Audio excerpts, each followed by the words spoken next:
Se pretende apoiar nosso canal e ajudar na geração contínua de conteúdo para você, é fácil. Basta visitar o link da lojinha na descrição sempre que precisar comprar algum produto. Com esse gesto simples, você estará oferecendo um apoio valioso. Boa noite, Luiz. Boa noite. Tudo bem, meu querido? Tudo bem. Prazer ter você aqui com a gente, viu? Obrigado. Pois não? Porque eu gostaria de... Eu sempre assisto seu programa, né? Eu sou do interior de São Paulo, né? São Paulo, de São Paulo, né? De Rio Claro. E eu tive problema, né? Com bebida, tudo, né?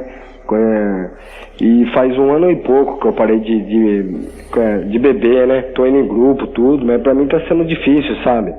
Porque tô indo em grupo, tudo, entendeu? Tô indo em igreja, tudo, entendeu? Mas só que parece que assim, não tô tendo assim, sabe, amigos, essas coisas, tá sendo difícil, entendeu? Ô Luiz, os seus amigos que você tinha, eles eram os amigos da bebedeira lá da vida antiga ou não? Oi? Os amigos que você tinha antes, né? Porque agora você se sente mais sozinho, não é isso? Os amigos que você tinha antes eram os amigos com quem você bebia? Era? Sim. E agora tem que conquistar outros novos agora, meu amigo. É interessante porque às vezes a nossa vida, ela tem que se dividir em etapas, né? Antes de eu fazer o esforço, digamos você, está fazendo aí o seu esforço para parar de beber. E parabéns, viu, meu filho? A opção por parar de beber, a opção por cortar um vício na nossa vida, é uma demonstração de maturidade. E digo mais, é uma demonstração de autoestima. Eu me amo, eu não vou me julgar fora. E o vício é muitas vezes uma oportunidade em que eu estou me julgando fora aos poucos. Luiz, os amigos do passado pode ser que não compreendam a sua opção agora. Então, meu amigo, está na hora, quem sabe, de virar a página com tudo, né? Arrumar novos amigos, de repente o seu próprio grupo que está se recuperando com você é um novo grupo de amigos que você pode ter. Comece a fazer alguma coisa para trazer essas pessoas para perto de você. E às vezes as nossas opções de mudança, elas só podem vir a se tornarem uma realidade, né? Só se concretizam como coisas boas na nossa vida e a gente dar conta daquilo que a gente se propôs, se a gente estiver bem assessorado. Essa oportunidade bonita que hoje você tem de estabelecer novos laços. E vou lhe dizer uma coisa, Luiz. Os melhores amigos que nós podemos ter na vida são aqueles que estão do nosso lado lutando para a gente ser melhor. De repente, eu não sei se você tem esposa, se você tem filho, mas eu tenho certeza que você tem pai, que você tem mãe, que você tem irmãos. Estas são as pessoas de quem você precisa se aproximar nessa hora. Que às vezes o seu conceito de amigo está errado. Às vezes amigo você acha que são os colegas que você tinha. E esses definitivamente nem sempre são amigos da gente. Amigo que fica vendo a gente mergulhar no vício e não faz nada por nós, isso não é amigo não. Amigo que vai pra balada e faz questão de lhe ver embriagado, que faz questão de lhe ver dopado e depois fica satisfeito em lhe ver nessa situação, isso não é amigo não. Amigo é aquele que olha nos olhos e diz, olha, você não está certo não. Está precisando cuidar de você. Eu, pessoalmente, identifico os meus amigos de verdade, são esses. Que olham nos meus olhos, que conhecem as minhas fraquezas e me ajudam a superar. Eles valem a pena. São as pessoas que a gente precisa ouvir. Ontem eu fiz uma experiência interessante o Padre Joãozinho esteve aqui na semana passada. Ele, padre da congregação da qual eu faço parte, né? Embora esteja em processo de desligamento, né? Mas eu sou padre do coração de Jesus, porque não tem como tirar isso de dentro de mim. E os meus grandes amigos estão lá na congregação também. E uma das coisas bonitas que ontem eu pude viver, né? A gente saiu para jantar e a gente ficou até mais de meia-noite conversando, batendo papo. E naquela experiência de ver o Joãozinho preocupado com a minha vida, sabe? De vê-lo interessado com as minhas questões, né? De vê-lo interessado com aquilo que é próprio da minha vida hoje, das mudanças que aconteceram, essa coisa toda nova que se abre diante de mim, e de vê-lo com uma palavra de sabedoria. Fábio, procura fazer assim, procura dar atenção a isso, procura dar atenção àquilo. A mesma experiência que eu tive, que eu contei do Padre Zezinho, num telefonema dele. Quando você descobre que alguém está verdadeiramente interessado, e o mais bonito, gente, compromissado. Não é só interesse de querer saber como é que vai e de querer jogar uma crítica em cima, mas compromissado com a sua felicidade. ao longo dessa semana, você não tem ideia de como Deus foi concreto na minha vida, através de manifestações carinhosas de pessoas que me escreveram, que disseram, sabe, padre, olha para frente, olha para o seu ministério, lembra que você é padre. Então, Luiz, quando é que a gente reconhece os verdadeiros amigos? Os que estão comprometidos com o seu projeto maior. Pode ter certeza disso, meu filho, que você vai identificar as pessoas que são essenciais na sua vida a partir disso. São aquelas que não deixam você esquecer do seu bom propósito. Olha, fica firme porque você está se libertando do álcool. Então não vá criar situações em que você pode ser fraco. Fortaleça-se. Jesus dizia isso o tempo todo. Fortalecei-vos para o combate. A palavra de Deus nos ensina isso o tempo todo. A vida, minha gente, toda vez que nós queremos ser melhores, nós vamos ter que estabelecer uma luta, travar uma luta. Não chove felicidade na horta de ninguém. Deus não prometeu que seria assim. E da mesma maneira como nós não podemos criar essa ilusão dentro de nós que a perdição vem da noite para o dia, não. Nós vamos nos perdendo aos poucos. É uma coisa que vai minando aqui, uma coisa que vai minando ali. Eu tenho uma evangélica, eu até falei dela no meu blog. Ela não queria nunca que eu falasse dela na televisão, mas eu vou falar. O nome dela é Maria Josefina. Uma mulher de uma sabedoria. Toda vez que chega um e-mail dela para mim, e que eu termino de ler, às vezes nem é direto para mim, são e-mails que ela manda, ela é uma mulher muito inteligente, muito capacitada.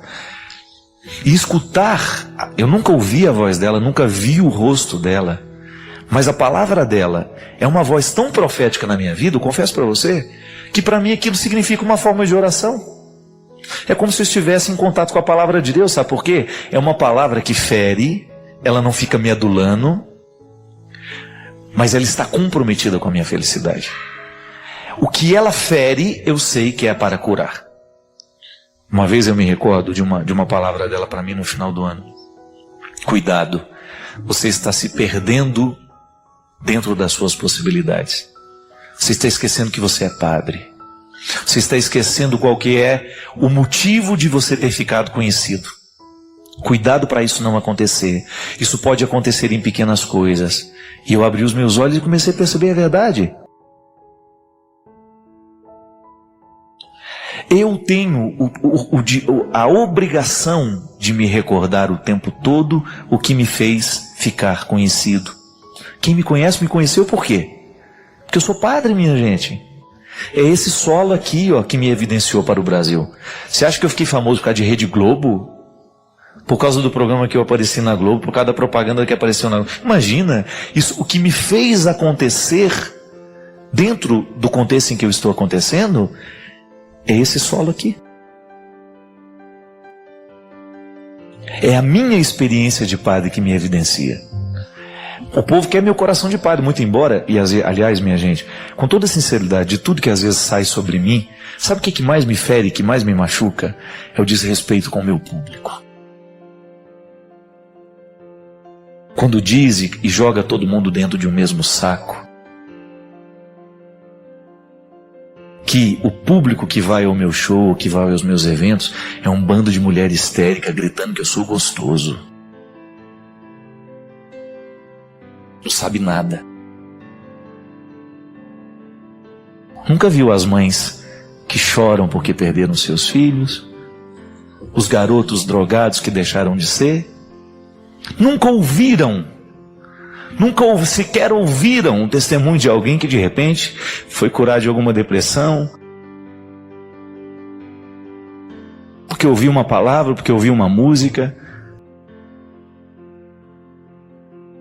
Aí vem uma mentalidade infeliz dessa que nem sabe quem a gente é, que nos viu uma vez e que se sente no direito de dizer que vocês são um bando de desequilibrados. Não. É muito mais do que isso, meu amigo. Se você não viu o que verdadeiramente vale a pena dentro da música católica, dentro da música cristã, que o desrespeito não foi só comigo, com a música católica, com a música cristã. Venha ver as pessoas que são restauradas aqui. Ou as que estão em casa agora, acreditando um pouquinho mais na vida, porque um dia ouviram a palavra do Padre Zezinho chegando através de uma música. O Padre Zezinho foi um padre moderníssimo para a sua época. Nunca vi o Padre Zezinho de clésima, mas nunca enxerguei o Padre Zezinho de outro jeito que não fosse padre. Alguém já enxergou o Padre Zezinho de outro jeito? Nunca. Posso assegurar por onde eu vou nesse Brasil afora. Ele é padre, a postura dele é de padre, a música dele é de padre, o trabalho dele é de padre, e ele lutou para ser padre e luta com todas as dificuldades, porque ele foi homem. Ele foi homem acima, na frente do tempo dele.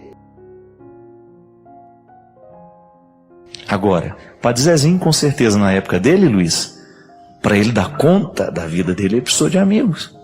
É a sua luta agora, meu amigo, não é diferente. Nós somos todos iguais nessa luta. Eu tenho que me cercar de amigos que me lembram quem eu sou, que não me deixam desanimar quando invento, quando dizem verdades, quando invento,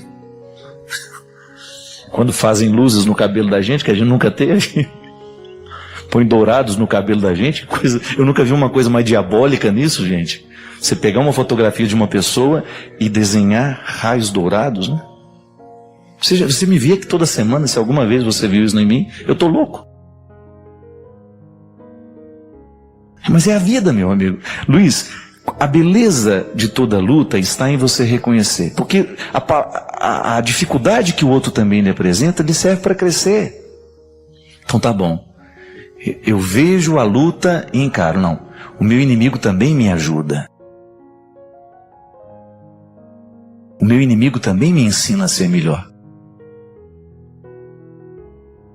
Você tira o que é desrespeito, o que é mentira para o lado e pega a boa crítica, aquilo que verdadeiramente pode nos colocar na verdade. Pronto, valeu. Então a amizade, Luiz, ela é fundamental para nós suportarmos as dificuldades da vida. E sobretudo para fazer isso que eu estou falando, para a gente lembrar quem a gente é. Recorde-se, você é um homem que quer ser feliz. Só dê atenção em quem estiver junto com você, lhe ajudando a ser também, a fazer esse projeto dar certo. Caso contrário, meu amigo, você vai desistir antes da hora. E nós não queremos, nós queremos que o seu projeto dê certo. Cada vez mais eu me convenço, minha gente, que religião tem que significar para nós alívio do peso da existência. Nós não podemos mais admitir que a gente tenha que viver uma religião que seja fruto de obrigações cumpridas. Mesmo porque cumprir obrigações não salva a gente de nada, não é verdade? O bom mesmo da religião é quando a gente percebe que o discurso tem o poder de modificar o nosso jeito como nós interpretamos a nossa vida. Cada vez que a força do discurso religioso tem o poder de modificar o jeito como nós olhamos para o mundo, o jeito como nós olhamos para as pessoas, o jeito como nós olhamos para nós mesmos, cada vez que a força do discurso religioso tem esse poder, Deus ganha no mundo. E a gente sabe que há uma promessa de Jesus, uma das mais bonitas talvez. Ele olha para as pessoas e diz assim naquele tempo: vinde a mim, todos vós que estáis pesados, todos vós que estão aí na luta com pesados fardos sobre as costas, todos vós que estão cansados, todos vós que estão na luta, todos vós que estão insatisfeitos, pesados, que eu vos aliviarei. É bonito a gente pensar que quando Deus retira o peso de tudo aquilo que nos atrapalha, a gente fica mais livre para amar, a gente fica mais livre para ser a gente mesmo. É sempre muito difícil a gente ser o que a gente é, com todos os pesos que a vida colocou sobre nós. Eu pessoalmente penso que é sempre bom a gente fazer aquela faxina da alma, né? Quando a gente começa a jogar fora os nossos excessos. E uma delas é a culpa. É impressionante o quanto que nós encontramos pessoas paralisadas com a culpa. Culpa de erros passados, culpa por uma história que não conseguiu viver direito, por coisas que não conseguiu realizar. Retirar a culpa é como se nós tivéssemos retirado o poder de correntes pesadas que muitas vezes impedem aquela pessoa de ir adiante. Eu não sei se você já assistiu, mas há um filme que eu gosto muito que se chama A Missão. Um filme que fala justamente da presença dos jesuítas no Brasil, do processo da colonização. Há um personagem muito interessante naquele filme que faz uma experiência de cometer um crime e depois daquele crime ele se impõe um fardo muito pesado. Ele quer purificar todos os pecados dele, todo aquele peso da culpa que tinha aquele assassinato no coração dele. Ele quis aliviar aquilo carregando um fardo sobre as costas, mas um fardo concreto. Ele fez como se fosse uma imensa mochila, com todos os pesos que ele pudesse colocar ali, e ele se colocou a caminho, com aquele peso, quase que curvado. Ele sabia a razão de carregar aquilo. Quem olhava de fora não sabia. Por que ele estava carregando aquele fardo tão pesado? E há uma cena bonita, quando já quase no final do filme, depois daquele personagem ter vivido boa parte do filme com aquele peso sobre as costas, só tirava para dormir e toda vez que recomeçava a caminhada, ele jogava aquilo sobre as costas novamente e ia. Havia um momento brilhante, uma cena linda, em que ele está no desafio de subir um penhasco, que ele estava dentro do contexto dos missionários, né? Ele se tornou um missionário também. Ele estava subindo aquele penhasco perto de uma cachoeira e chegou um determinado momento em que a vida dele ficou na decisão. Ou ele julgava aquele peso que ele tinha sobre as costas e sobrevivia, ou ele iria morrer porque ele não conseguiria mais segurar o peso de tudo aquilo, porque estava tudo jogando para baixo. Estava num penhasco, precisando chegar até o final, só que aquele peso era demais para ele continuar. Estava escorregadio e ele não tinha como chegar até o topo. E naquele momento, é bonito porque toda a vida dele passa na cabeça dele. Desde o momento em que ele assassinou aquela pessoa, desde o momento em que ele decidiu colocar aquele fardo sobre as costas, tudo aquilo foi passando como se fosse um filme. Ele olhando para o perigo de morrer, para o perigo de despencar dali, então ele precisou tomar uma decisão. Ou ele iria permitir que aquela culpa o matasse, ou ele iria permitir que aquele momento crucial o libertasse de tudo que deu errado na vida dele. Já que aquele fardo que ele carregava sobre os ombros era metáfora de uma vida que não deu certo. Aquele fardo significava toda a culpa que ele tinha dentro do coração dele. Toda uma soma de vida que não deu certo, que aquele fardo representava. Então, minha gente, querendo viver e descobrindo ali naquele momento que ele merecia chegar até o topo, que ele merecia sair daquela situação de perigo são e salvo, ele resolve jogar fora. E é uma cena linda. Quando ele vai tomando coragem e com muito cuidado para que não despencasse de lá, ele vai se libertando daquele fardo, até o momento em que sai dos ombros dele e ele vê aquilo rolando pelas pedras abaixo. Naquele momento, ele se segura na pedra e chora como uma criança. Chora muito. Chora por razões que nós desconhecemos. Chora no desejo, quem sabe, de viver o agradecimento daquela hora. Chegou no momento em que ele estava diante de um impasse. Ou ele continuava se culpando, ou ele continuava carregando aquele fardo de uma vida que não deu certo, ou ele iria sobreviver. E ele preferiu sobreviver. Eu fico pensando que às vezes a vida faz a mesma coisa com a gente. Não são raras as vezes em que nós também estamos nos penhascos da existência e os pesos dos nossos erros são tão grandes sobre nós que nós precisamos fazer uma escolha. Ou a gente se liberta daquele peso, ou a gente não vai viver. Se a gente não se libertar do peso naquele momento da escolha, a vida não dá certo para nós. E como diz a música, eu sei que não é fácil falar de perdão. E eu não estou falando do perdão ao outro, não.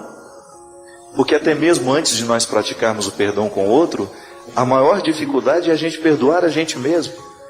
E eu acredito cada vez mais nisso. Nós só somos capazes de amar alguém à medida em que a gente se ama.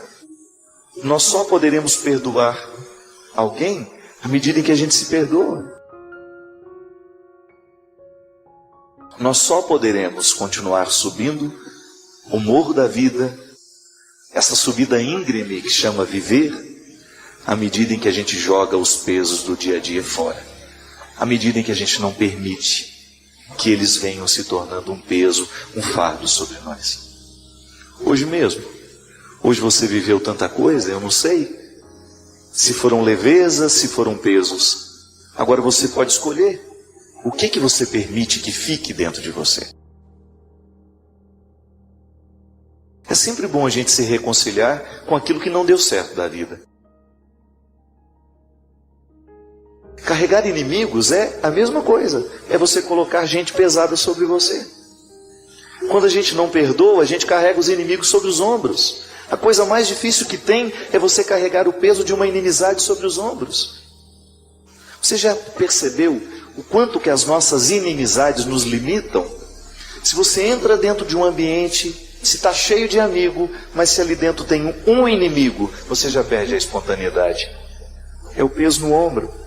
Por isso que eu sempre digo, vale muito mais a pena perdoar, porque o perdão nos liberta. Não carregue peso de inimizade sobre você. Pode ser que você esteja aí há 20, 30 anos carregando peso de inimizades que não valem a pena. Para que você vai pesar isso sobre os seus ombros se você pode viver mais leve? Às vezes outras pessoas têm o peso de escolhas erradas que fez na vida. Não tem coragem de corrigir as escolhas erradas que fez, aí ela vai se culpando, vai se tornando uma pessoa infeliz e vai deixando de fazer o que queria fazer da vida para viver justamente o peso do que ela não queria. Joga fora. É sempre tempo para a gente recomeçar. Outro dia encontrei uma senhora que confessou para mim que ela se motivou a estudar piano aos 65 anos de idade. Eu achei bonito aquilo. Falei, mas por que a senhora escutou, ou a senhora resolveu estudar piano aos 65 anos de idade? Ela virou e falou assim, porque padre, uma vez eu escutei o senhor pregando sobre uma música que falava que os sonhos não envelhecem. Aquela música do Clube da Esquina, dos mineiros lá de Belo Horizonte, né? Porque se chamavam moços, também se chamavam sonhos, e sonhos não envelhecem. Até coloquei uma história, que também é a partir dessa música, no meu novo livro. Aquela senhora aos 65 anos de idade, descobriu que ela ainda podia aprender alguma coisa na vida. E ela disse para mim que uma das maiores infelicidades que ela carregava na vida era justamente não ter estudado música. E ela tinha uma habilidade tão natural que aos 65 anos de idade, ela começou a estudar piano. E uma excelente aluna. Veja bem, às vezes a pessoa passa uma vida inteira carregando um desejo como um peso. Mas de repente aquele desejo, quando colocado em prática, ele vira leveza. Pode ter certeza que essa senhora vai envelhecer ainda com qualidade ainda maior. Porque ela jogou um peso e assumiu uma leveza. É o que a gente precisa fazer, minha gente. Julgar os pesos das nossas culpas, da nossa vida que não deu certo, e a gente recomeçar. E começar com leveza. É muito bom a gente andar leve. Eu me lembro que a primeira vez que eu tive a oportunidade de sair do Brasil, fui para a França, eu levei tanta mala, que eu fiquei igual um cachorro amarrado nas malas. Às vezes estava numa estação de trem linda, eu não podia sair do lugar, gente. Amarrado na bendita da mala. Eram muitas. Hoje é diferente. Quando eu viajo, eu sei que eu preciso ir mais leve. Porque quando eu viajo mais leve, com menos bagagem, eu tenho mais oportunidade de ver as coisas bonitas que a viagem me proporciona. Às vezes a gente põe muito peso na mala e depois aquela mala se torna um empecilho que nem a gente dá conta de carregar. A mesma coisa nós fazemos com a vida. Às vezes nós colocamos coisas demais, coisas pesadas. E por isso que às vezes a nossa vida é tão sem graça, tão sem qualidade. Uma das regras do bem viver é estar constantemente preparado para aquilo que a vida vai lhe pedir. E eu sei que é muito fácil na vida a gente assumir uma postura de que nós seremos sempre carregados pelos outros. Eu acho que você convive com gente assim. Eu acho que você já passou pela experiência de ter que lidar com aquela pessoa que nunca faz a sua parte e sempre espera que nós façamos por ela. Já começou assim lá na escola, quando a gente tinha aquele grupo de trabalho, onde 2 ou 3 se dedicavam muito e o restante só colocava o nome. Muitas vezes nós somos escravizados assim. Às vezes até para sermos queridos. Em muitos momentos isso acontecia. E nós podemos reconhecer. Em muitos momentos nós carregamos os nossos chupins porque a gente queria ter um pouco da amizade deles. Então fazer o trabalho por eles era uma forma da gente, uma ilusão, né? Uma bobagem. Mas quantas vezes na nossa vida nós precisamos conviver com quem não queria ter o trabalho do preparo? De alguma forma. E eu sei que religiosamente, muitas vezes nós somos educados para entender que nós precisamos fazer pelos outros o tempo todo. Sim, eu acho que a vida é sempre uma experiência de doação, mas chega um momento em que você descobre que você não pode doar aquilo que não lhe permitirá chegar ao melhor de si. Tem coisas que eu não tenho como dividir. É meu. Eu me preparei para aquilo. Coisas que você não sabe, não pode, não deveria nunca dividir. Porque é o resultado do que você se empenhou. Eu sei que às vezes a cultura do preparo, ela é para poucos. Eu nunca me assustei com números dos que competem, por exemplo. Você vai fazer um vestibular, quantas vezes eu escutava isso? São 15 mil candidatos para cada vaga.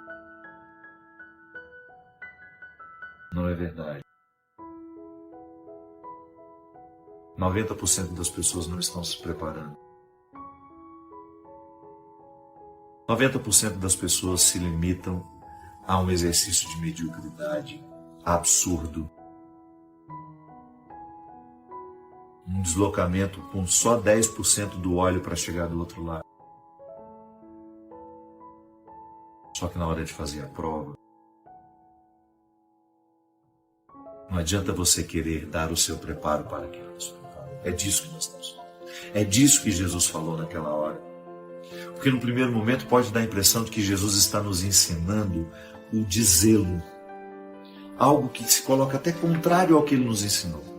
Que ele nos disse, não há prova maior do que dar a vida pelo próprio amigo. Tá bom, mas até na doação há um limite, porque é como você querer dar um remédio para um doente que já decidiu morrer. Há buscas que vão lhe colocar num estado de muita solidão, que você não tem como incluir o outro. É aquela velha história, o casamento ele só pode dar certo quando as duas partes lutam por ele. Não adianta a mulher levar a vida inteira a reserva do óleo do marido. Não adianta. Essa caminhada é pessoal. No amor entre duas pessoas dentro de uma casa, construindo uma família, a primeira coisa que se pede é isso. equidade.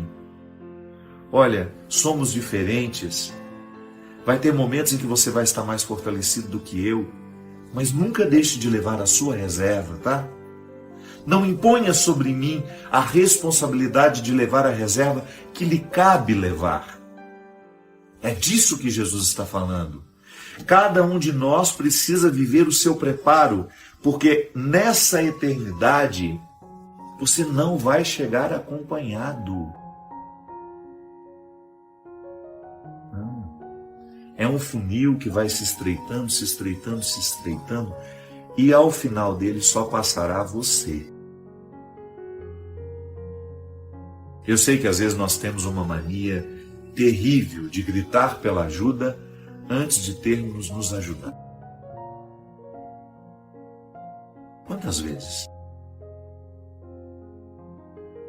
as pessoas, sobretudo no meu caso, né, um padre, líder religioso que sou, por causa dessa construção cultural que nós muitas vezes somos também responsáveis por isso, que nós padres temos resposta para tudo, que nós temos solução para todos os problemas. Não temos. Eu não estou dando conta nem dos meus problemas. Quantas vezes eu quase naufraguei diante dos meus problemas? Eu não tenho essa postura pronta, nunca tive, não quero ter. Eu sou alguém que vive. Eu sou humano. Eu acredito em Deus, mas às vezes a minha fé em Deus não me segura, não é suficiente. Às vezes os meus recursos humanos são escassos. Por quê? Porque eu estou me projetando mal. Não estou levando óleo, não estou levando a reserva. Estou me dando mais do que eu posso me dar. Estou me oferecendo muito além das minhas medidas. Sim, porque Deus não pode retirar-nos das responsabilidades de nossas escolhas. Se eu escolho sair de casa com um óleo somente para a medida exata e não calculo que de repente possa haver um imprevisto, quantas vezes, nas nossas relações familiares, então, meu Deus do céu, como isso acontece? E aí é seu irmão que olha para você, como se você tivesse culpa, como se você tivesse que assumir a responsabilidade de ele não ter sido prudente e ter feito a sua busca no dia a dia. Quantas vezes dentro dos nossos seios familiares as pessoas nos oprimem por causa disso? Primeiro porque nos olham como responsáveis por tudo aquilo que deu errado na vida delas. Ou, se não é nos olhando como responsáveis, ou como alguém que terá que necessariamente viver as consequências dos erros que eles cometeram. Não estou dizendo que a gente não tenha que ser solidário. Não estou dizendo que o sofrimento do outro não venha nos impactar. Só que chega um momento que nós precisamos pegar essa sabedoria evangélica da diferenciação, que é um fato que nós aprendemos quando a gente começou a amadurecer. De acordo com a psicanálise, nos momentos que a gente menos diferencia o outro é a fase oral, que Freud dizia que é a tentativa que uma criança tem de incorporar o mundo pela boca. Tudo a criança morde. Ela grita. Ela é um poço de egoísmo. A criança, a gente tem essa leitura bonita, né, evangélica, a criança é pureza. Não, a criança é um poço de egoísmo. Depois ela até amadurece para sair do egoísmo. Mas ela não sabe nem esperar a mãe dela chegar. Ela grita, ela urra, ela não quer saber se a mãe está com fome, se a mãe precisou ir ao banheiro. Quando ela tem a sua necessidade vital, ela entra em desespero, porque ela é egoísta. Não egoísta da maneira como nós podemos ser. Não, ela não tem nem responsabilidade sobre esse egoísmo dela. Faz parte do processo normativo, isso é normal. É normal a criança ser egoísta, mas o adulto não. Então, às vezes, nas nossas relações familiares, nas nossas relações mais próximas, as pessoas nos interpretam de forma imatura, sim, como se nós fôssemos uma extensão delas, como se não pudesse mais fazer a capacidade da diferenciação. Eu sou eu, você é você. Nós fizemos escolhas diferentes, embora a gente tenha tido oportunidades muito parecidas, ou não. Pode ser que eu tenha tido muito menos oportunidade que meu irmão e tenha escolhido melhor que ele. Pode ser que ele tenha tido um monte de boas oportunidades e escolheu a pior parte. Escolheu morar na pior versão de si mesmo. E eu levo essa responsabilidade? Eu preciso assumir as consequências dos erros dos outros? Mas, lamentavelmente, em muitos momentos do discurso religioso, isso nos foi imposto como uma obrigação. Você tem a obrigação de levar os outros nas costas. Não é assim. O Evangelho nos propõe uma relação madura com tudo isso. Tá bom, vamos analisar. Você está nesse sofrimento por quê? E talvez na hora de evitá-lo, você preferiu não evitá-lo. Tá bom, mas eu continuo aqui. Só que com uma diferença. O sofrimento é seu. Eu não tenho como assumir. Porque senão, eu vou começar a lhe dar aquilo que eu não tenho mais.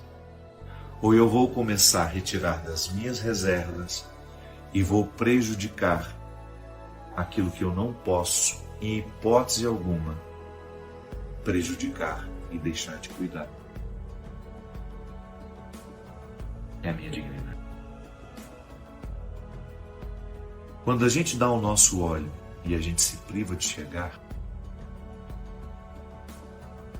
nós fazemos a matemática mais simplória. Talvez o caminho mais fácil, o senso comum, que algumas pessoas podem até chamar de egoísmo. Não. Na perspectiva de Jesus, isso é prudência. Prudência. Um exemplo simples. Nós temos uma pessoa que nós amamos muito. E ela quer nos levar por uns caminhos que a gente sabe que não são bons. Ah, vamos comigo, seja meu companheiro, eu não quero ir lá sozinho. Não, se você me ama e está me propondo ir a um lugar que não lhe fará bem também, que amor é esse? Que amor é esse? Então eu acho que é o contrário. Sou eu que devo lhe convencer de não ir. Por amor a nós. Por amor à nossa realidade. Por amor à nossa situação. Se vai fazer mal para você, por que eu tenho que ir? Não seria mais fácil eu lhe convencer a não ir? E assim nós não nos fazemos mal? Prudência é o que Jesus recomendou. Uma prudência que nos coloca na construção de reservas. Eu preciso ter reservas para o amor, eu preciso ter reservas para a paciência, que se esgota fácil. Eu preciso ter reserva de justiça. Toda e qualquer oportunidade que eu puder ser justo, eu quero ser. Porque eu sei que eu estou aplicando a justiça neste momento e estou construindo uma reserva dentro de mim. Para que no momento em que eu ficar tentado a ser injusto, a reserva fale mais alto. A minha solidariedade, por exemplo, ela é escassa. Eu tenho muito mais facilidade de olhar para mim e para as minhas necessidades. Você é a mesma coisa. Então, toda e qualquer oportunidade que a gente tem de ser solidário, de maneira que a solidariedade não lhe faça ferir a prudência de dar o que você não pode dar, de oferecer o que você não pode oferecer, de colocar em risco aquilo que você não pode colocar em risco, então eu vou ser solidário. É porque o que Jesus está propondo nesse evangelho de hoje é muito desafiador. Ele está dizendo: não perca a sua salvação. Não perca a sua salvação tentando salvar alguém. Acontece demais. O que está perdido nos leva junto. Tão mais fácil o que está perdido fazer muitos outros ficarem perdidos do que o que está salvo resgatar os que estão perdidos. Então, não abra mão, não negocie aquilo que você sabe que trará condenação na sua vida.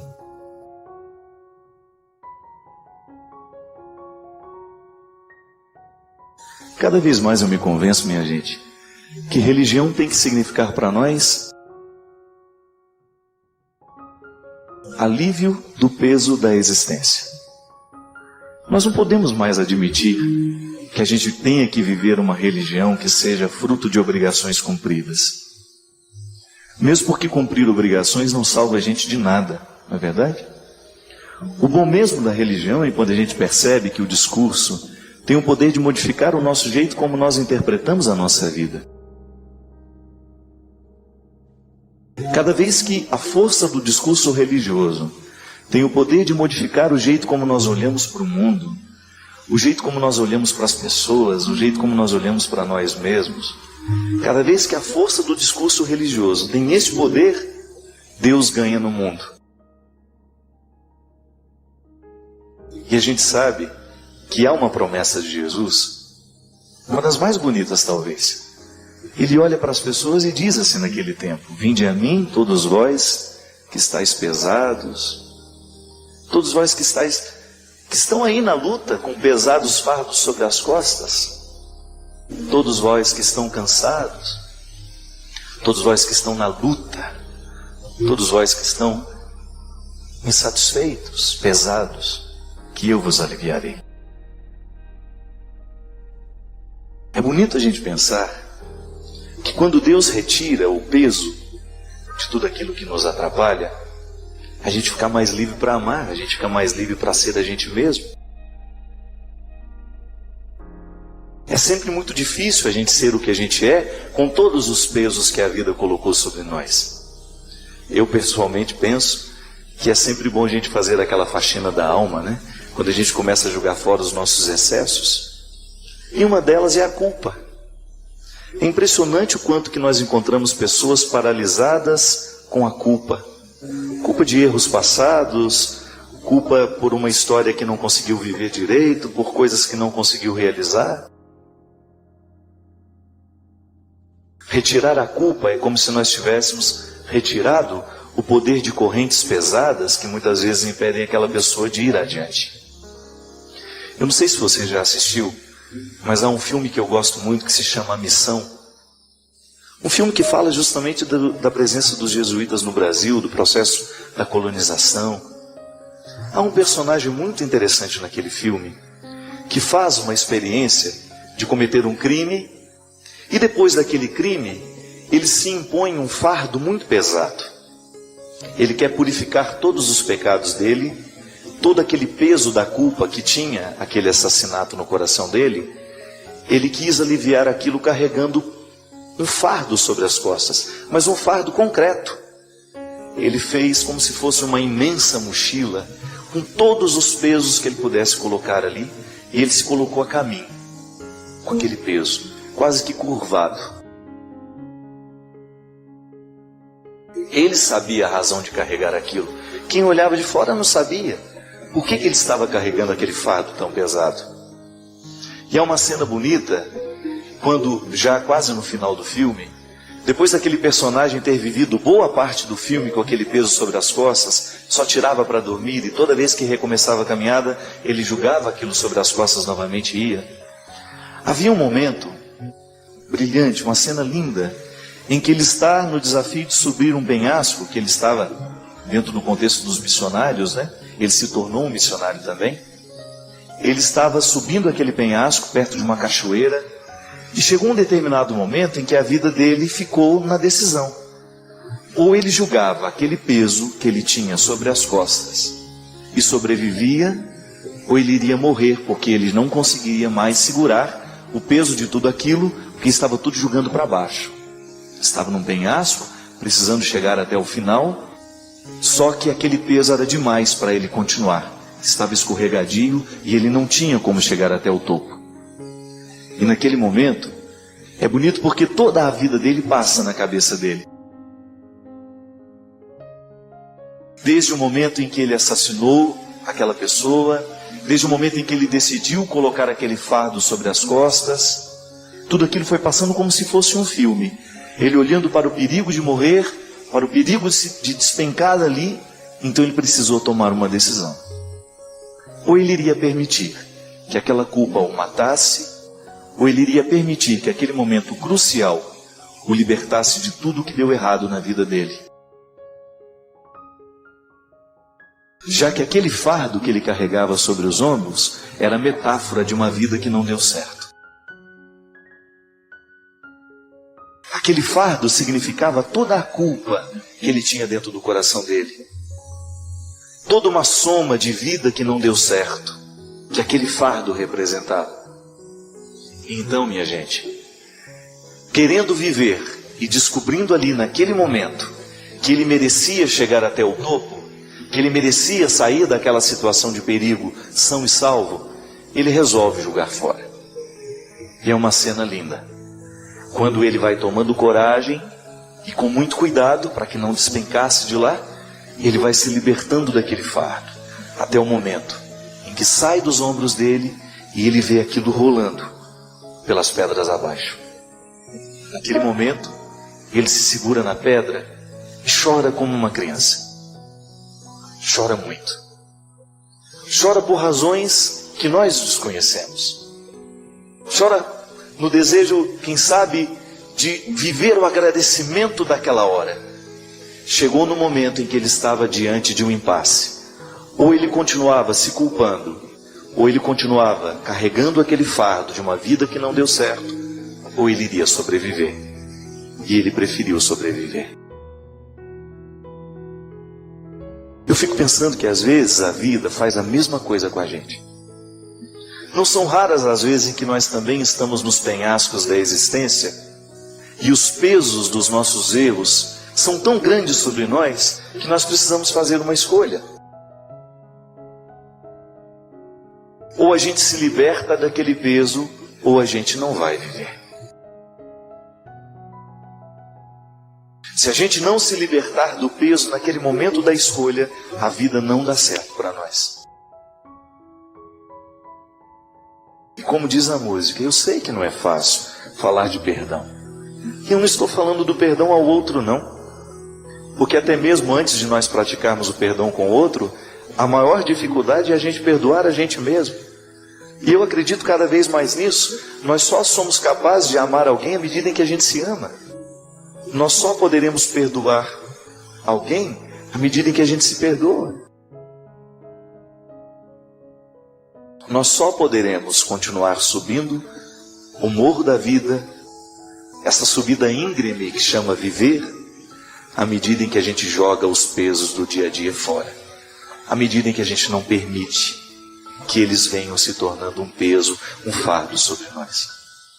Hoje mesmo, hoje você viveu tanta coisa, eu não sei se foram levezas, se foram pesos. Agora você pode escolher o que você permite que fique dentro de você. É sempre bom a gente se reconciliar com aquilo que não deu certo da vida. Carregar inimigos é a mesma coisa. É você colocar gente pesada sobre você.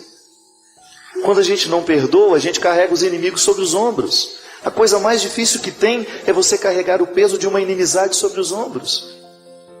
Você já percebeu o quanto que as nossas inimizades nos limitam? Se você entra dentro de um ambiente, se está cheio de amigo, mas se ali dentro tem um inimigo, você já perde a espontaneidade. É o peso no ombro. Por isso que eu sempre digo, vale muito mais a pena perdoar, porque o perdão nos liberta. Não carregue peso de inimizade sobre você. Pode ser que você esteja aí há 20, 30 anos carregando o peso de inimizades que não valem a pena. Para que você vai pesar isso sobre os seus ombros se você pode viver mais leve?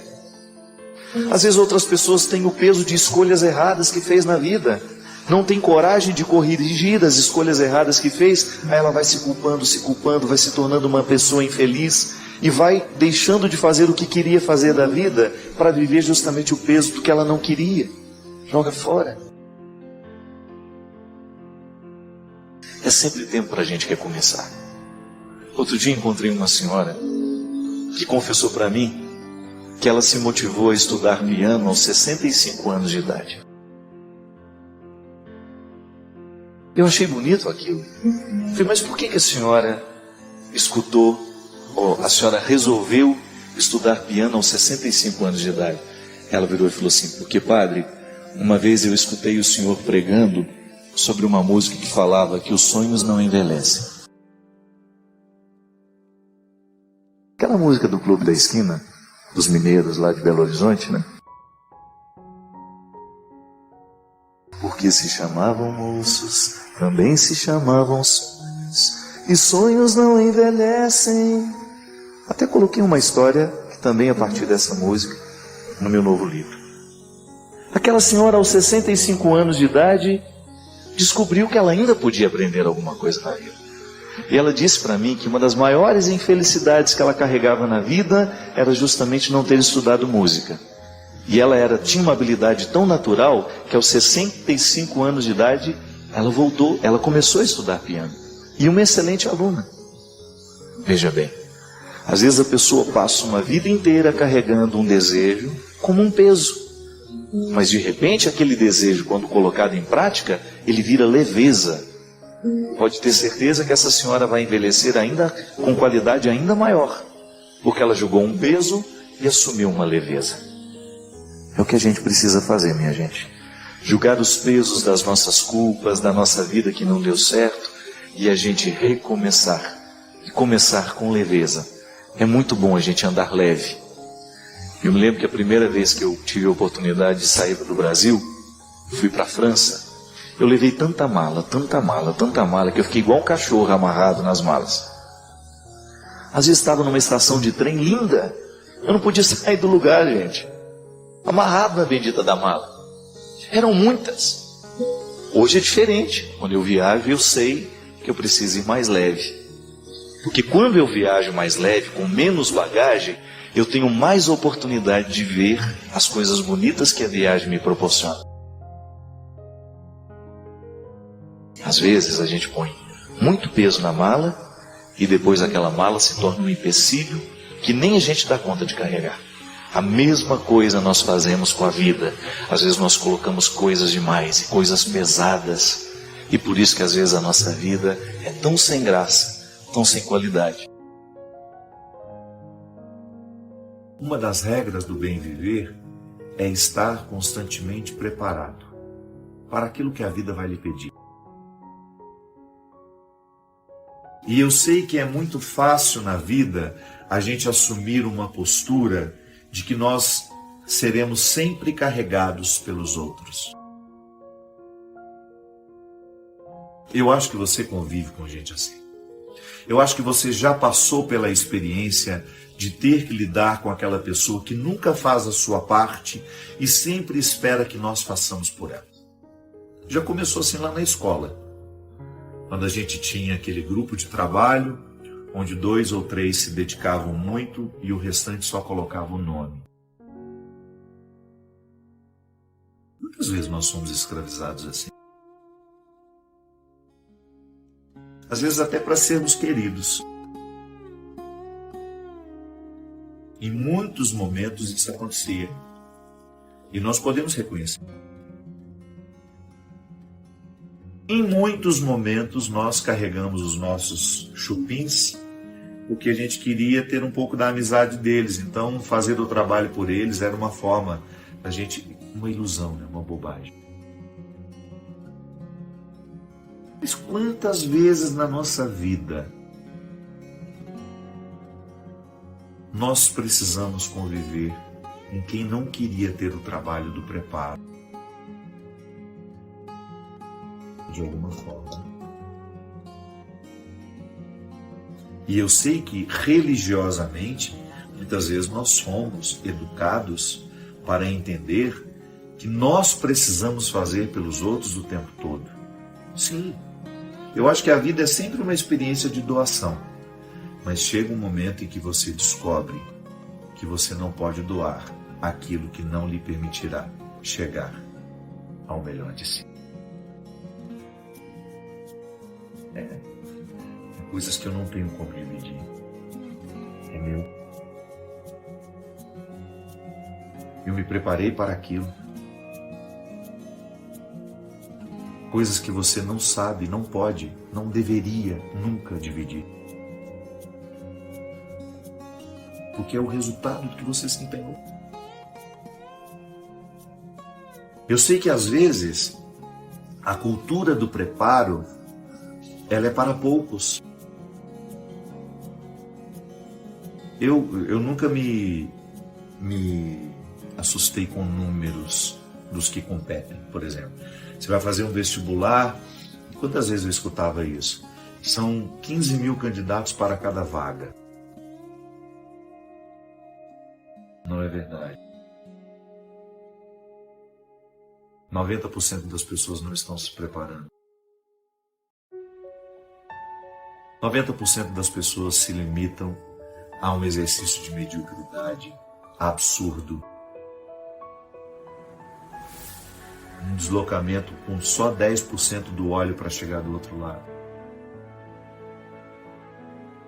Só que na hora de fazer a prova,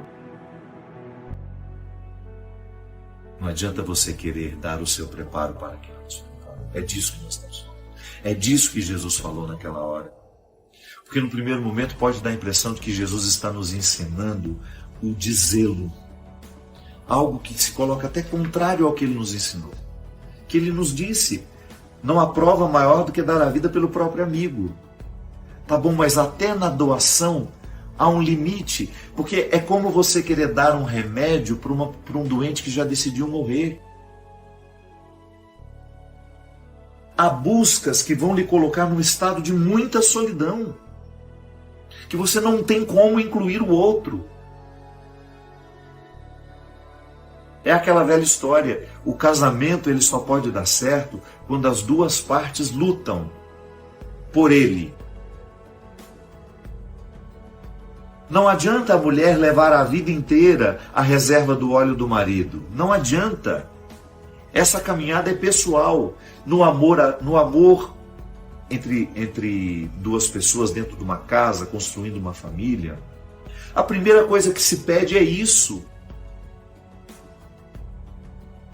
Equidade. Olha, somos diferentes. Vai ter momentos em que você vai estar mais fortalecido do que eu, mas nunca deixe de levar a sua reserva, tá? Não imponha sobre mim a responsabilidade de levar a reserva que lhe cabe levar. É disso que Jesus está falando. Cada um de nós precisa viver o seu preparo, porque nessa eternidade você não vai chegar acompanhado. Não. É um funil que vai se estreitando, se estreitando, se estreitando, e ao final dele só passará você. Eu sei que às vezes nós temos uma mania terrível de gritar pela ajuda antes de termos nos ajudando. Quantas vezes? As pessoas, sobretudo no meu caso, né? Padre, líder religioso que sou, por causa dessa construção cultural que nós muitas vezes somos também responsáveis por isso, que nós padres temos resposta para tudo, que nós temos solução para todos os problemas. Não temos, eu não estou dando conta nem dos meus problemas. Quantas vezes eu quase naufraguei diante dos meus problemas? Eu não tenho essa postura pronta, nunca tive, não quero ter. Eu sou alguém que vive, eu sou humano, eu acredito em Deus, mas às vezes a minha fé em Deus não me segura, não é suficiente. Às vezes os meus recursos humanos são escassos. Por quê? Porque eu estou me projetando mal. Não estou levando óleo, não estou levando a reserva. Estou me dando mais do que eu posso me dar. Estou me oferecendo muito além das minhas medidas. Sim, porque Deus não pode retirar-nos das responsabilidades de nossas escolhas. Se eu escolho sair de casa com um óleo somente para a medida exata e não calculo que de repente possa haver um imprevisto, quantas vezes nas nossas relações familiares, então, meu Deus do céu, como isso acontece? E aí é seu irmão que olha para você como se você tivesse culpa, como se você tivesse que assumir a responsabilidade de ele não ter sido prudente e ter feito a sua busca no dia a dia. Quantas vezes dentro dos nossos seios familiares as pessoas nos oprimem por causa disso? Primeiro porque nos olham como responsáveis por tudo aquilo que deu errado na vida delas. Ou, se não é nos olhando como responsáveis, ou como alguém que terá que necessariamente viver as consequências dos erros que eles cometeram. Não estou dizendo que a gente não tenha que ser solidário. Não estou dizendo que o sofrimento do outro não venha nos impactar. Só que chega um momento que nós precisamos pegar essa sabedoria evangélica da diferenciação, que é um fato que nós aprendemos quando a gente começou a amadurecer. De acordo com a psicanálise, nos momentos que a gente menos diferencia o outro é a fase oral, que Freud dizia que é a tentativa que uma criança tem de incorporar o mundo pela boca. Tudo a criança morde. E ela grita. Ela é um poço de egoísmo. A criança, a gente tem essa leitura bonita, né? Evangélica, a criança é pureza. Não, a criança é um poço de egoísmo. Depois ela até amadurece para sair do egoísmo. Mas ela não sabe nem esperar a mãe dela chegar. Ela grita, ela urra, ela não quer saber se a mãe está com fome, se a mãe precisou ir ao banheiro. Quando ela tem a sua necessidade vital, ela entra em desespero, porque ela é egoísta. Não egoísta da maneira como nós podemos ser. Não, ela não tem nem responsabilidade sobre esse egoísmo dela. Faz parte do processo normativo, isso é normal. É normal a criança ser egoísta, mas o adulto não. Então, às vezes, nas nossas relações familiares, nas nossas relações mais próximas, as pessoas nos interpretam de forma imatura, sim, como se nós fôssemos uma extensão delas, como se não pudesse mais fazer a capacidade da diferenciação. Eu sou eu, você é você. Nós fizemos escolhas diferentes, embora a gente tenha tido oportunidades muito parecidas. Ou não. Pode ser que eu tenha tido muito menos oportunidade que meu irmão e tenha escolhido melhor que ele. Pode ser que ele tenha tido um monte de boas oportunidades e escolheu a pior parte. Escolheu morar na pior versão de si mesmo. E eu levo essa responsabilidade? Eu preciso assumir as consequências dos erros dos outros? Mas, lamentavelmente, em muitos momentos do discurso religioso, isso nos foi imposto como uma obrigação. Você tem a obrigação de levar os outros nas costas. Não é assim. O Evangelho nos propõe uma relação madura com tudo isso. Tá bom, vamos analisar. Você está nesse sofrimento por quê? Porque talvez na hora de evitá-lo, você preferiu não evitá-lo. Tá bom, mas eu continuo aqui. Só que com uma diferença. O sofrimento é seu. Eu não tenho como assumir. Porque senão eu vou começar a lhe dar aquilo que eu não tenho mais.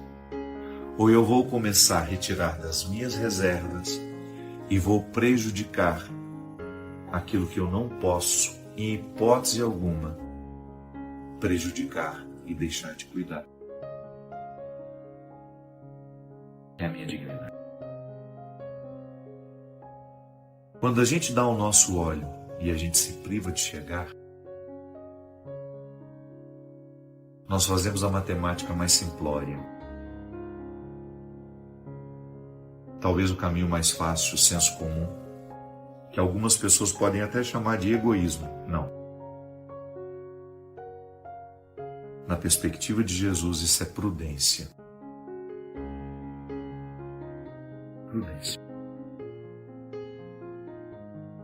Um exemplo simples. Nós temos uma pessoa que nós amamos muito. E ela quer nos levar por uns caminhos que a gente sabe que não são bons. Ah, vamos comigo, seja meu companheiro, eu não quero ir lá sozinho. Não, se você me ama e está me propondo ir a um lugar que não lhe fará bem também, que amor é esse? Que amor é esse? Então eu acho que é o contrário. Sou eu que lhe devo lhe convencer de não ir. Por amor a nós. Por amor à nossa realidade. Por amor à nossa situação. Se vai fazer mal para você, por que eu tenho que ir? Não seria mais fácil eu lhe convencer a não ir? E assim nós não nos fazemos mal? Prudência é o que Jesus recomendou. Uma prudência que nos coloca na construção de reservas. Eu preciso ter reservas para o amor, eu preciso ter reservas para a paciência, que se esgota fácil. Eu preciso ter reserva de justiça. Toda e qualquer oportunidade que eu puder ser justo, eu quero ser. Porque eu sei que eu estou aplicando a justiça neste momento e estou construindo uma reserva dentro de mim. Para que no momento em que eu ficar tentado a ser injusto, a reserva fale mais alto. A minha solidariedade, por exemplo, ela é escassa. Eu tenho muito mais facilidade de olhar para mim e para as minhas necessidades. Você é a mesma coisa. Então, toda e qualquer oportunidade que a gente tem de ser solidário, de maneira que a solidariedade não lhe faça ferir a prudência de dar o que você não pode dar, de oferecer o que você não pode oferecer, de colocar em risco aquilo que você não pode colocar em risco, então eu vou ser solidário. É porque o que Jesus está propondo nesse evangelho de hoje é muito desafiador. Ele está dizendo, não perca a sua salvação. Não perca a sua salvação tentando salvar alguém. Acontece demais. O que está perdido nos leva junto. Tão mais fácil o que está perdido fazer muitos outros ficarem perdidos do que o que está salvo resgatar os que estão perdidos. Então, não abra mão, não negocie aquilo que você sabe que trará condenação na sua vida.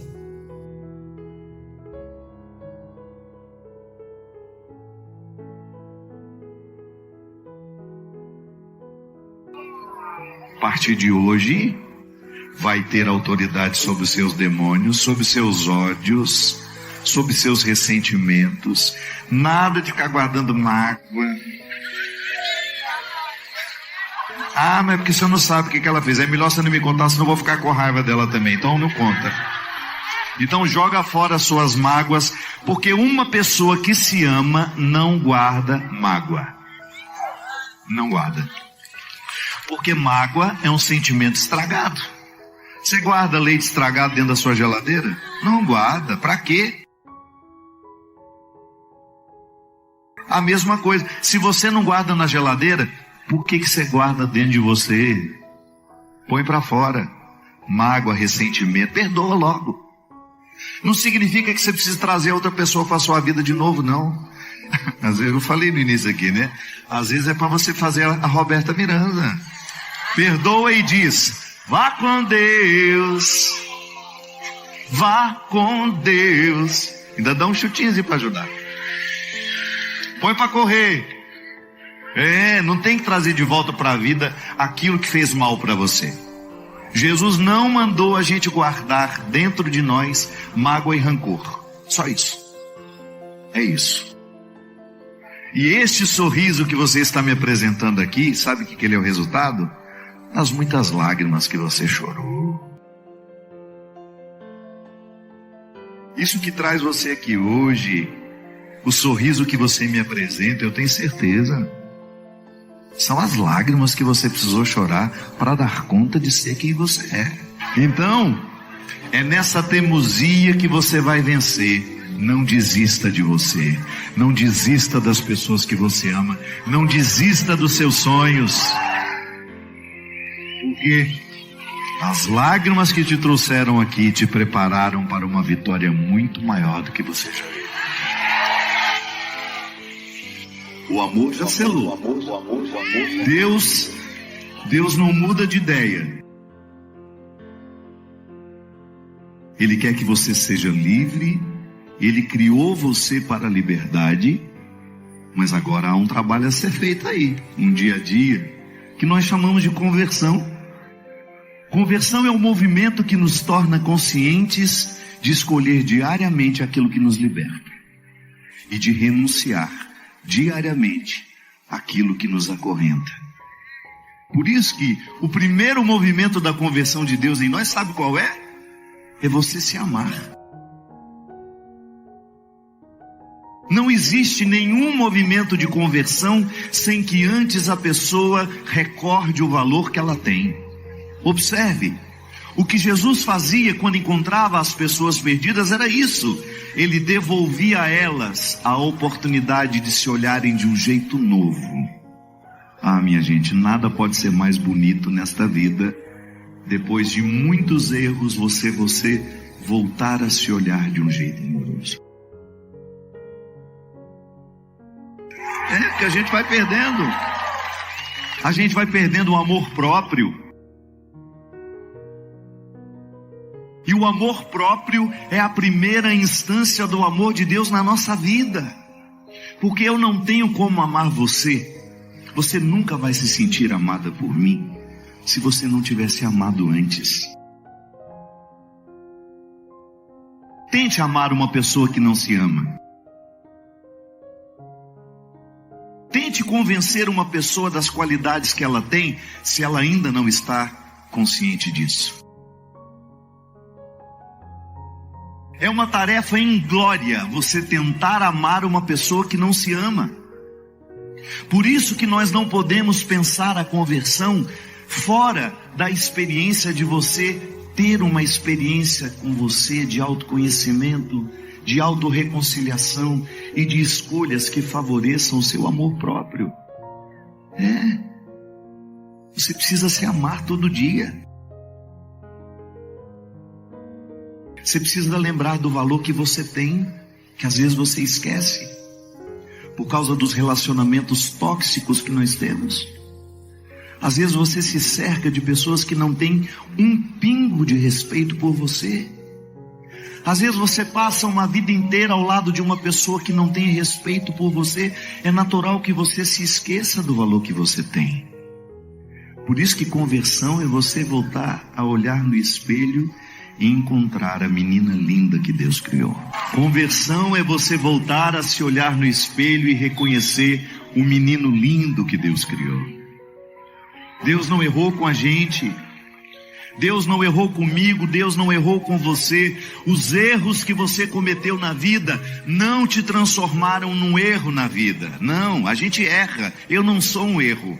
Você erra, você não é um erro. E às vezes, dependendo das pessoas que nos cercam, a gente esquece isso. Eu costumo dizer, minha gente, que a maior riqueza que um ser humano pode ter na vida é amar e ser amado. Eu sei que é bom a gente trabalhar pelas riquezas que o dinheiro nos dá. Estude ao máximo, trabalhe, compre o que você tem vontade, realize os seus sonhos, mas não se esqueça. O que vai fazer você ao final da vida sentir que valeu a pena ter vivido, não foi o que o seu dinheiro comprou, foi o que o seu coração conquistou. E aí vem a maior riqueza que você pode ter: cercar-se de pessoas que querem para você o mesmo que Deus quer. Não é lindo isso? Você, depois de 40 anos de casado, olha para aquele homem, parece um gambá, uma capivara roncando.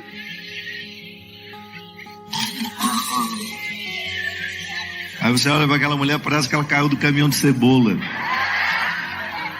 Aí você pensa assim: é uma graça eu poder dormir com o meu melhor amigo, saber que o casamento se tornou o lugar da melhor amizade que você podia experimentar. Nada pode enriquecer mais você do que você ao final da vida descobrir que seus filhos escolheram ser seus amigos. A gente não pode ser amiguinho do nosso filho na hora errada. Na hora certa você precisa ser pai dele. Não tem essa história de ser amiguinho do seu filho. Não, seu filho precisa de pai, de um homem que diga não a ele, de um homem que estabeleça limites, de um homem que oriente, que não deixe ele fazer as loucuras quando ele não é capaz de decidir. Mas depois que o tempo passa, que a gente amadurece, que os filhos crescem, aí você tem o direito de ser amigo dele. Ele vai voltar quando ele quiser. E nada pode atestar mais que você deu certo na vida do que quando seus filhos escolhem voltar para estar com você. Isso é riqueza.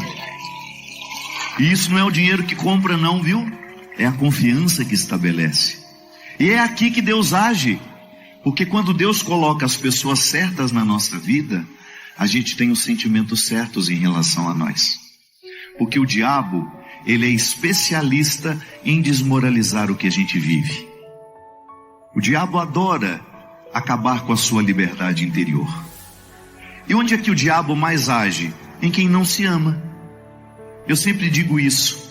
Se você mantém a sua dose de amor próprio em dia, resultado da sua conversão, o diabo não tem um pingo de chance na sua vida, porque ele não costuma poder fazer alguma coisa na vida de quem se ama.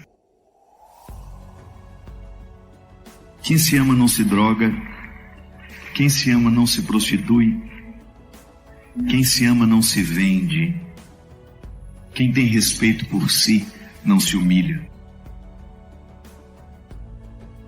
Qualquer porcariazinho de sentimento, a pessoa fica lá rastejando igual uma lagartixa. Pelo amor de Deus, lembra do valor que você tem. Ficar alimentando relacionamento tóxico, você merece muito mais, criatura. Olha para você. Conversão é isso. Conversão é você fazer a linha Roberta Miranda. Vá com Deus. Põe para correr quem te faz mal. Põe para correr quem não tem respeito pela sua dignidade. Tem bilhões de pessoas no mundo. Escolha estar ao lado daquelas que querem para você o mesmo que Deus queira. Olha só que maravilha você poder dizer isso. Tenho na minha vida pessoas que representam a presença de Deus na minha história. Tenho na minha vida pessoas que me ajudam a ser quem eu devo ser. Tem nada mais enriquecedor do que isso. Você se cercar de pessoas que querem o mesmo que Deus quer. O Senhor esteja convosco. Diga comigo assim: Senhor Jesus, nesta noite eu quero que o Senhor renove em mim o meu amor próprio e me conceda, Senhor, a graça de expulsar da minha vida os vícios que me fazem mal. Quebrar hoje, Senhor, a cadeia de todo mal, de toda maldição, de todo sentimento que possa ser contrário ao seu amor por mim. Hoje, Senhor, eu renovo diante do Senhor o meu compromisso de continuar, de não desistir e chegar ao ser humano que eu ainda posso ser. Livre de ódios, de rancores, de mágoas, e cada vez mais lindo, porque é assim que o Senhor nos quer, lindos, leves e santos. O Senhor esteja convosco. Desça sobre nós, por intercessão de Nossa Senhora do Amparo, a bênção do Deus Todo-Poderoso, Pai, Filho e Espírito Santo. Amém! O que é viver em santidade? Toda hora que fala viver em santidade, a gente imagina aquele santo no altar, né? Aí a gente olha e fala, eu acho que eu não vou conseguir ser assim também não, né? Ele é muito diferente de mim, né? Veja bem, o caminho da santidade é o caminho da conversão. Viver em santidade é viver em conversão. É a gente ter consciência de que o tempo todo nós estamos em deslocamentos. O povo antigo, né, do povo de Israel, viveu o êxodo, que foi o deslocamento. Saiu de uma terra antiga para ir buscar a terra prometida. Saiu do território da escravidão para ir buscar a terra da liberdade. Viver a santidade é isso, minha gente. É nós aceitarmos o deslocamento. Eu me desloco de uma realidade antiga para uma nova, de um momento de tristeza e de depressão para um momento de libertação e de alegria. A santidade consiste em você reconhecer no seu dia a dia, na sua vida, a oportunidade que Deus está lhe dando de fazer esse deslocamento. Quando é que nós vamos emperrar o nosso processo de santidade? Quando a gente se recusa a ir.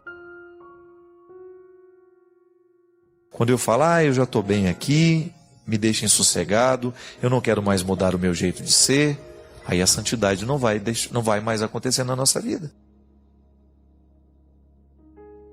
Essa força de Deus agindo em nós, Deus age em nós pela força da sua graça, é justamente para nos convencer de que nós ainda precisamos buscar um lugar novo. Todos nós. Descobrir no nosso dia a dia um motivo, eleger no nosso dia a dia um motivo que nos faça andar, que nos faça ir buscar, que não nos acomode. Como eu dizia aqui no início do programa, né? Eu, num determinado momento da minha vida, eu interpretei a santidade como um estado de chegada, né? Eu achei que eu já tinha chegado. Que aquela conversão bonita que eu estava vivendo era tudo que eu poderia receber de Deus. Então, por isso que eu olhava para todos com um pouco de desprezo, né? Eu me sentia muito privilegiado, já cheguei, já estou no lugar que Deus preparou para mim. Não é bem assim. Nós estamos sempre em processo de deslocamentos. E é isso que tem que nos fazer ser humildes, né? Eu estou me deslocando para chegar a um lugar que Deus preparou para mim. Você também está se deslocando. E a gente precisa ficar atento para a gente não ficar parado achando que já chegamos. Santidade é isso. É esse processo de melhoria que Deus realiza em nós, pela força da sua graça e também pelo nosso esforço. E é isso que vai amadurecendo o nosso coração, né? A gente vai tomando essa consciência aos poucos. Hoje eu posso ser melhor. Hoje eu quero ser melhor. Hoje eu quero escolher um pouquinho melhor a vida. Eu quero fazer opções melhores. Isso é ser santo. É você viver a coerência do sonho que você tem para você com o sonho que Deus tem para nós. É a gente adequar isso, tendo sempre diante dos nossos olhos que não é o sonho de Deus que tem que se adequar ao nosso, mas é o nosso que tem que se adequar ao sonho dele. E fique tranquilo, viu? Se você tem diante do seu coração o propósito de buscar o ser humano que Deus quer que você seja, você pode ter certeza que você não vai se enganar. Você não vai se arrepender. Deus não projeta porcaria, não. Deus só projeta gente boa. E eu tenho certeza de que toda a humanidade está mergulhada nesse projeto. Deus projetou todo mundo de maneira muito bonita. A gente não consegue ser isso, a gente para no meio do caminho, porque muitas vezes nós desanimamos da luta e achamos que já está bom isso que a gente alcançou. Não. Esse ser humano que você foi hoje pode ser melhor. Que isso não lhe desanime, mas que isso lhe encha de esperanças. Acordar amanhã com o propósito de fazer acelerar essa santidade de Deus na sua vida. Eu tenho convicção, minha gente, que às vezes há dias em que a gente evolui anos e anos. Há dias em que a gente assume de maneira tão interessante, tão séria, esse processo de santidade, que Deus avança muito conosco.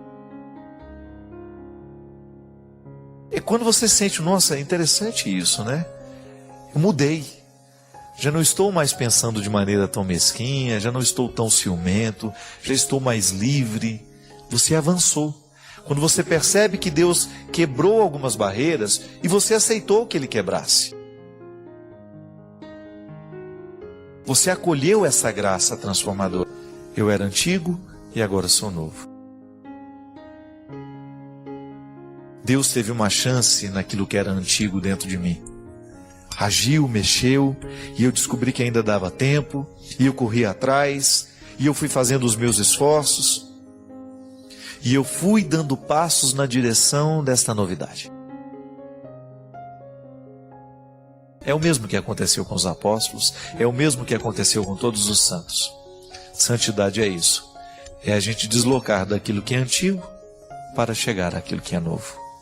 É a gente aceitar o sonho de Deus e tomá-lo nas nossas mãos e olhar sempre para Ele e dizer, é lá que eu preciso chegar. É nessa terra prometida que os meus pés precisam ficar. Não desanime, não. Olhe para tudo aquilo que hoje pode ser transformado e aceite essa transformação. Peça a Deus a graça de que o seu coração seja vivo, de que ele seja transformado, de que ele seja restaurado nas pequenas coisas, para você ter essa sensação boa que faz a gente dormir feliz. Hoje, Deus teve a oportunidade na minha vida. É o que nós desejamos. Que Ele sempre tenha uma oportunidade na sua vida, na sua casa, na sua história. Padre Fábio, como deixar de criar expectativas a respeito de pessoas e assim deixar de sofrer quando não acontece o que imaginávamos ou queríamos? Janderson, é um problema muito sério toda vez que nós criamos expectativa a respeito de alguém, né?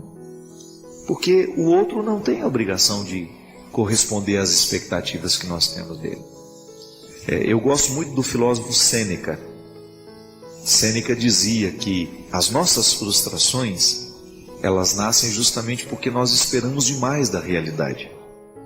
Que nós precisamos criar uma espécie de uma indiferença em relação aos acontecimentos.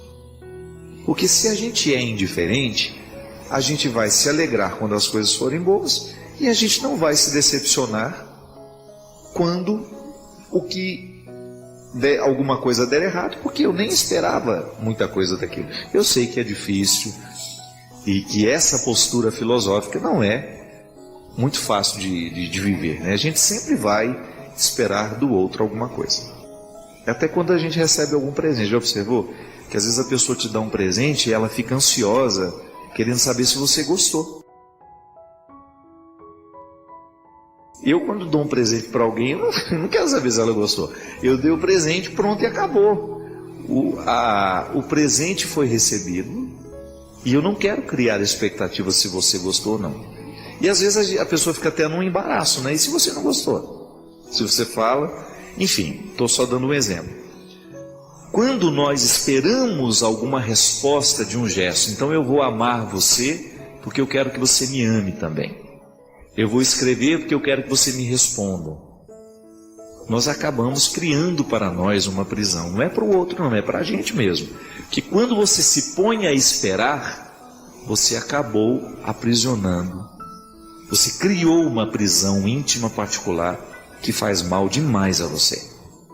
Engraçado que essa postura filosófica tem muito a ver com a santa indiferença que os místicos falam, né? São João da Cruz fala sobre isso, Teresa d'Ávila fala sobre isso, que é uma capacidade de viver a vida, de encontrar a vida sem ter muita expectativa, deixar que a vida aconteça e a gente usufruir ao máximo daquilo que está acontecendo, independente do que vou ter depois como resposta. Então, vou amar alguém, vou amar pelo prazer, ou até mesmo pela pureza que o amor pode me oferecer. Eu não vou amar porque quero receber alguma coisa de volta. Eu não vou fazer um gesto de caridade porque quero receber do outro um reconhecimento pela caridade que eu fiz. Eu não estou dizendo que a gente não sinta o desejo da retribuição, viu? Eu também tenho vontade de receber retribuição quando eu ofereço. O que eu estou dizendo é que a nossa busca tem que ser de fazer sem criar a expectativa do retorno. Porque se a gente não cria a expectativa do retorno, nós estamos crescendo espiritualmente. Nós estamos qualificando a nossa capacidade de amar. Porque se eu amei porque é um valor amar, pronto, eu já estou edificado pela visita que o amor me fez. Agora, se eu fico chateado porque o outro não corresponde ao amor que eu dei a ele, então eu posso chegar à conclusão de que meu amor não está tão puro assim. E aí isso acabar me machucando também, né? Então, eu acho que essa santa indiferença, ela é muito saudável. Ela é difícil? É. Mas eu acho absolutamente necessário para que a gente tenha condições de não se decepcionar. E volto a dizer, o outro não tem a obrigação de corresponder às expectativas que a gente tem dele. Padre Fábio, como deixar de criar expectativas a respeito de pessoas e assim deixar de sofrer quando não acontece o que imaginávamos ou queríamos? Janderson, é um problema muito sério toda vez que nós criamos expectativa a respeito de alguém, né? Porque o outro não tem a obrigação de corresponder às expectativas que nós temos dele. Eu gosto muito do filósofo Sêneca. Sêneca dizia que as nossas frustrações, elas nascem justamente porque nós esperamos demais da realidade. Que nós precisamos criar uma espécie de uma indiferença em relação aos acontecimentos. Porque se a gente é indiferente, a gente vai se alegrar quando as coisas forem boas e a gente não vai se decepcionar quando alguma coisa der errado, porque eu nem esperava muita coisa daquilo. Eu sei que é difícil e que essa postura filosófica não é muito fácil de viver, né? A gente sempre vai esperar do outro alguma coisa. Até quando a gente recebe algum presente, já observou? Que às vezes a pessoa te dá um presente e ela fica ansiosa, querendo saber se você gostou. Eu, quando dou um presente para alguém, eu não quero saber se ela gostou. Eu dei o presente, pronto, e acabou. O presente foi recebido e eu não quero criar expectativa se você gostou ou não. E às vezes a pessoa fica até num embaraço, né? E se você não gostou? Se você fala... Enfim, estou só dando um exemplo. Quando nós esperamos alguma resposta de um gesto, então eu vou amar você porque eu quero que você me ame também. Eu vou escrever porque eu quero que você me responda. Nós acabamos criando para nós uma prisão. Não é para o outro, não, é para a gente mesmo. Que quando você se põe a esperar, você acabou aprisionando. Você criou uma prisão íntima particular que faz mal demais a você. Engraçado que essa postura filosófica tem muito a ver com a santa indiferença que os místicos falam, né? São João da Cruz fala sobre isso, Teresa d'Ávila fala sobre isso, que é uma capacidade de viver a vida, de encontrar a vida sem ter muita expectativa, deixar que a vida aconteça e a gente usufruir ao máximo daquilo que está acontecendo, independente do que vou ter depois como resposta. Então, vou amar alguém, vou amar pelo prazer, ou até mesmo pela pureza que o amor pode me oferecer. Eu não vou amar porque quero receber alguma coisa de volta. Eu não vou fazer um gesto de caridade porque quero receber do outro um reconhecimento pela caridade que eu fiz. Eu não estou dizendo que a gente não sinta o desejo da retribuição, viu? Eu também tenho vontade de receber retribuição quando eu ofereço. O que eu estou dizendo é que a nossa busca tem que ser de fazer sem criar a expectativa do retorno. Porque se a gente não cria a expectativa do retorno, nós estamos crescendo espiritualmente. Nós estamos qualificando a nossa capacidade de amar. Porque se eu amei porque é um valor amar, pronto, eu já estou edificado pela visita que o amor me fez. Agora, se eu fico chateado porque o outro não corresponde ao amor que eu dei a ele, então eu posso chegar à conclusão de que meu amor não está tão puro assim. E aí isso acabar me machucando também, né? Então, eu acho que essa santa indiferença, ela é muito saudável. Ela é difícil? É.